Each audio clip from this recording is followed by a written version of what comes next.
Now, owing to the escalating violence triggered by the M-23 rebels, at least about 85,000 Congolese refugees have reportedly fled to the neighboring nation of Burundi. Now, the latest comes after the Rwanda-backed rebels announced their withdrawal from the Congolese city of Uvira. The Burundian authorities have warned of some pretty dire overcrowding and catastrophic conditions. According to the Burundian President of Economic Community of Central African States Commission, around 25,000 refugees have been registered in the country's Gotumba region, while now the 40,000 have been registered in the Bugunda region. And both these provinces are located in northwestern Burundi along the border with the Democratic Republic of Congo. The Burundian president said that a majority of the refugees include women and children, and he also added that the refugees are now facing some acute food shortages, shelter, sanitation facilities and basic health services that are in shortage.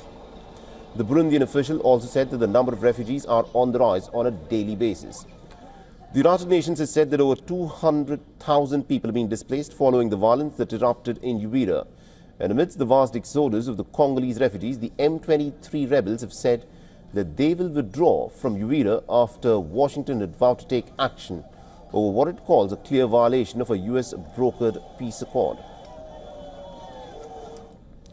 The Rwanda-backed rebel faction said that it will unilaterally withdraw its forces from Uvira as requested by the US mediators.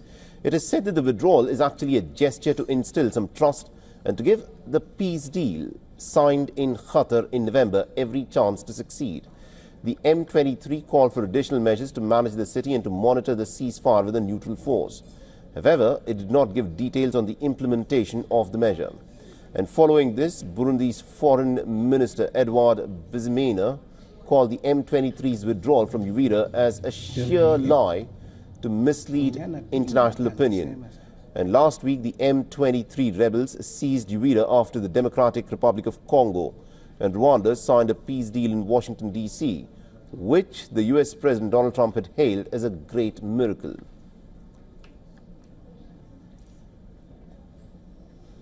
And WION's correspondent Louisa Olani has sent us this report. Listen in. The situation in Uvira continues to be dire as uncertainty had forced at least 85,000 refugees to flee into Burundi since the offensive, which left dozens dead, at least 100 wounded, and more than 200,000 displaced, according to officials.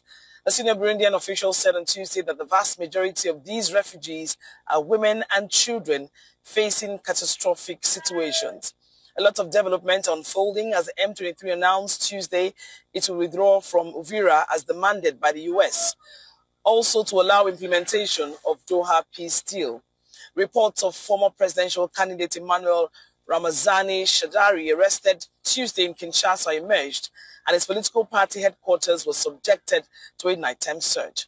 Fingers remain crossed to see how the M-23 withdrawal from Uvira brings about the process to peace. From Lagos, Nigeria, Louisa Olani, WION World is One.